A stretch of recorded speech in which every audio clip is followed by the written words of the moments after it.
Hi friends, இன்னைக்கு நம்ம இந்த வீடியோவில் பார்க்க போகிறது வந்து Flexi Cap Mutual Funds பற்றி தான். ஸோ இந்த Flexi Cap ஏன் நான் சூஸ் பண்ணேன்னா 2 வீக்ஸ் முன்னாடி நான் வந்து போல் கிரியேட் பண்ணியிருந்தேன் எந்த மியூச்சுவல் ஃபண்ட்ஸ் பற்றி டீட்டெயிலாக பிரேக் டவுன் பண்ணோம் அப்படின்னு.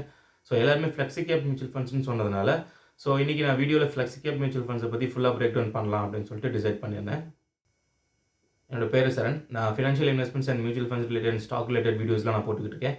இதான் என் சேனல் ஃபஸ்ட் டைம் பார்க்குறீங்க அப்படின்னா என்னோட மற்ற வீடியோஸையும் செக் பண்ணுங்கள். பிடிச்சிருந்துச்சுன்னா லைக் பண்ணுங்கள், ஷேர் பண்ணுங்கள் அண்ட் மறக்காமல் சப்ஸ்கிரைப் பண்ணுங்கள்.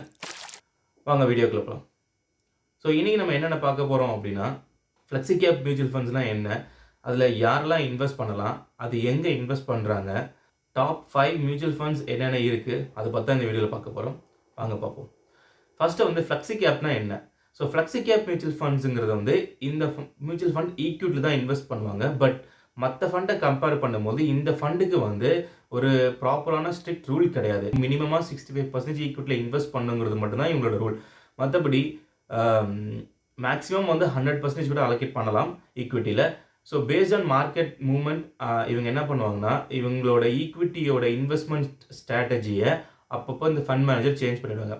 ஸோ மற்ற ஃபண்ட்ஸுக்கு இல்லாத ஒரு அட்வான்டேஜ் என்ன இருக்குது அப்படின்னு பார்த்தீங்கன்னா இந்த ஃபண்டில் வந்து large cap, mid cap, small cap இந்த மாதிரி ஈக்விட்டியில் இருக்கிற எல்லா டிஃப்ரெண்ட் மார்க்கெட் கேபிட்டலைசேஷன் உள்ள ஃபண்ட்ஸ்லேயும் இந்த ஃபண்டு இன்வெஸ்ட் பண்ணலாம். ஸோ அதை இவங்க ஒரு அட்வான்டேஜாக எடுத்துக்கிட்டு மார்க்கெட் எப்படி இருக்குது, மார்க்கெட் மூவ்மெண்ட் வந்து புல் மார்க்கெட்டா பேர் மார்க்கெட்டா இதெல்லாம் கன்சிடர் பண்ணி அந்த மார்க்கெட்டுக்கு ஏற்றாப்புல இவங்க இன்வெஸ்ட் பண்ணுவாங்க. ஸோ Flexi Cap Mutual Fundsங்கிறது வந்து ஃப்ளெக்சிபிள் மியூச்சுவல் ஃபண்ட்ஸ் அப்படிங்கிறதுன்னு சொல்லலாம் நம்ம. ஸோ இவங்களோட அலோகேஷன் எப்படி இருக்குன்னு பார்த்தீங்கன்னா லார்ஜ் கேப்பில் ஆல்மோஸ்ட் 60% இருக்கும் அண்ட் மிட் கேப்பில் வந்து 25% இருக்கும் அண்ட் ஸ்மால் கேப்பில் வந்து 15% இருக்கும். இது வந்து நார்மலாக இன்வெஸ்ட் பண்ணும்போது. இன்கேஸ் இதுவே புல் மார்க்கெட்டாக இருந்துச்சு அப்படின்னா 40% large cap, 35% mid cap and 25% mid கேப்னு அவங்களோட ஸ்ட்ராட்டஜியை சேஞ்ச் பண்ணிப்பாங்க.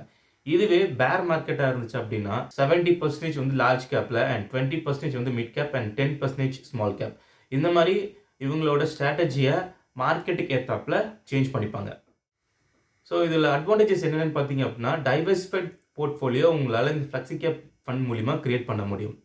செகண்ட் வந்து ஸோ இந்த ஃபண்டில் இன்வெஸ்ட் பண்ணுற மூலிமா உங்களுக்கு ஒரு டைனமிக் ஸ்ட்ராட்டஜியை நீங்கள் ஃபாலோ பண்ண முடியும். அதாவது லார்ஜ் கேப் வந்து ஸ்டெபிலிட்டிக்காகவும், mid cap and small cap வந்து க்ரோத் பர்ஸ்பெக்டிவ்காகவும் நீங்கள் வந்து இன்வெஸ்ட் பண்ணலாம்.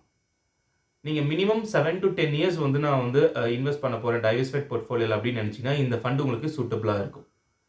ஸோ இந்த ஃபண்டில் இன்வெஸ்ட் பண்ணுறதுனால உங்களுக்கு லாங் டேர்ம் க்ரோத் நல்லாவே இருக்கும். இந்த ஃபண்டில் எந்த அளவுக்கு அட்வான்டேஜ் இருக்கோ அதே அளவுக்கு டிஸ்அட்வான்டேஜஸ் இருக்குது. ஃபஸ்ட்டு என்னென்னு பார்த்தீங்கன்னா இந்த ஃபண்டு மூலிமா நீங்கள் மிட் கேப் அண்ட் ஸ்மால் கேப்பில் இன்வெஸ்ட் பண்ணுறதுனால அட் சம் பாயிண்ட் அந்த mid cap and small gap market விழுந்துச்சு அப்படின்னா கண்டிப்பாக உங்களோட ஃபண்டோ அண்டர் பெர்ஃபார்ம் பண்ணுறதுக்கு வாய்ப்பு இருக்குது. நெக்ஸ்ட் வந்து இந்த ஃபண்டு முழுக்க ஃபண்ட் மேனேஜரை டிபெண்ட் பண்ணி தான் இருக்குது. ஏன்னா அவங்க ஃபண்ட் மேனேஜர் என்ன மாதிரி ஸ்ட்ராட்டஜியில் அலோகேட் பண்ணுறாங்களோ அதை பேஸ் பண்ணி தான் வந்து உங்களோட அமௌண்ட் வந்து இன்வெஸ்ட் பண்ண போகிறாங்க. அப்படி இருக்கும்போது அவங்க ஸ்ட்ராட்டஜி ப்ராப்பராக பிளான் பண்ணல அப்படின்னா டெஃபினட்டாக வந்து உங்கள் மணி லூஸ் பண்ணுறதுக்கு சான்சஸ் இருக்குது. நெக்ஸ்ட் வந்து அன்பிரடிக்டபிள் அலோகேஷன். அதாவது இதுதான் ஃபிக்ஸ்டு அப்படின்னு கிடையாது. ஏன்னா ஃப்ளெக்சிபிள் இருக்கிறதுனால மார்க்கெட் மூவ்மெண்ட்டுக்கு ஏற்றாப்புல அவங்க வந்து அவங்களோட ஸ்ட்ராட்டஜியை சேஞ்ச் பண்ணி அலோகேட் பண்ணுவாங்க. இதில் ஃபண்ட் மேனேஜர் வந்து ஆக்டிவாக இருக்கிறதுனால இதோட எக்ஸ்பென்ஸ் ரேஷியோவும் மற்ற ஃபண்டை கம்பேர் பண்ணும்போது கொஞ்சம் ஹையராக தான் இருக்கும். சரி, இப்போ நெக்ஸ்ட் வந்து யாரெல்லாம் இந்த ஃபண்டில் இன்வெஸ்ட் பண்ணலாம். அதாவது நீங்கள் வந்து உங்களுக்கு வந்து மாடரேட் ரிஸ்க் வேணும், நான் வந்து ஒரு 10 இயர்ஸ்க்கு வந்து நான் டைவர்சிஃபைட் போர்ட்ஃபோலியோவில் நான் இன்வெஸ்ட் பண்ணணும் அண்ட் அதே சமயத்துக்கு என்னால் வந்து ஃபுல்லாக இன்வெஸ்டிகேஷன் பண்ணி என்னால் வந்து ப்ராப்பராக ஸ்டாக்ஸ் அனலைஸ் பண்ணி இன்வெஸ்ட் பண்ண முடியாது அப்படின்னு இருக்கிறவங்களுக்கு இந்த ஃபண்டு வந்து சூட்டபுளாக இருக்கும். ஏன்னா உங்களுக்கு பதில் ஃபண்ட் மேனேஜரே வந்து அந்த மார்க்கெட் மூவ்மெண்ட்டுக்கு ஏற்றாப்புல ஃபண்ட்ஸை வந்து அலோகேட் பண்ணிடுவாங்க. நெக்ஸ்ட் வந்து நான் இந்த Flexi Capல இருக்கிற டாப் 5 ஃபண்ட்ஸ் நான் எடுத்து வந்திருக்கேன். இந்த ஃபண்ட்ஸ் நான் எப்படி சூஸ் பண்ணியிருக்கேன்னு பார்த்தீங்கன்னா லாஸ்ட் 5, 10, 3 இயர்ஸில் எதெல்லாம் ஹை ரிட்டர்ன்ஸ் கன்சிஸ்டண்ட்டாக கொடுத்துக்கிட்டே இருக்குது அண்ட் அதே போல் மியூச்சுவல் ஃபண்ட்ஸுக்குன்னு இருக்கிற அட்வான்ஸ் ரேஷியோ எதெல்லாம் நல்லா இருக்குன்னு கம்பேர் பண்ணி ஒரு 5 ஃபண்ட்ஸ் நான் எடுத்து வந்திருக்கேன். ஸோ இந்த 5 ஃபண்டில் வந்து நீங்கள் எந்த ஃபண்ட் வேணாலும் சூஸ் பண்ணிக்கலாம். இந்த வீடியோ வந்து ஃபுல் எஜுகேஷனல் பர்பஸ்க்காக தான். நீங்கள் வந்து இந்த 5 ஃபண்ட்ஸில் இன்வெஸ்ட் பண்ணுங்களே, இது வந்து என்னோட சஜஷன். நான் இருக்கிற டேட்டாவை செக் பண்ணி நான் அனலைஸ் பண்ணி கொண்டு வந்த டேட்டா. ஸோ நீங்கள் வந்து இன்வெஸ்ட் பண்ண போகிறீங்க அப்படின்னா அகெயின் உங்களோட ஓன் ரிசர்ச் நீங்கள் பண்ணி இன்வெஸ்ட் பண்ண ஆரம்பிக்கலாம். அண்ட் இது கூட நீங்கள் எதெல்லாம் நீங்கள் செக் பண்ணலாம் அப்படின்னா ஒரு ஃபண்டும் எந்த மாதிரி செக்டரில் எந்த மாதிரி பிஸ்னஸில் இன்வெஸ்ட் பண்ணுறாங்கிறதையும் இன்டெப்த்தாக அனலைஸ் பண்ணிவிட்டு அதுக்கப்புறம் நீங்கள் வந்து இன்வெஸ்ட் பண்ண ஆரம்பிக்கலாம். நான் ஆல்ரெடி வந்து ஃப்ளெக்ஸி கேப்க்கு மல்டி கேப்க்கு என்ன டிஃப்ரென்ஸ் இருக்குது, யாரெல்லாம் மல்டி கேப் அண்ட் ஃப்ளெக்ஸி கேப்பை சூஸ் பண்ணலாங்கிற ஒரு கம்பேரிசன் வீடியோ நான் போட்டிருக்கேன். அது என்னோட டிஸ்கிரிப்ஷனில் கொடுக்குறேன். நீங்கள் மறக்காமல் போய் செக் பண்ணுங்கள். That's it friends. இந்த வீடியோ பிடிச்சிருந்துச்சு அப்படின்னா லைக் பண்ணுங்கள் அண்ட் உங்கள் ஃப்ரெண்ட்ஸ்லாம் ஷேர் பண்ணுங்கள்.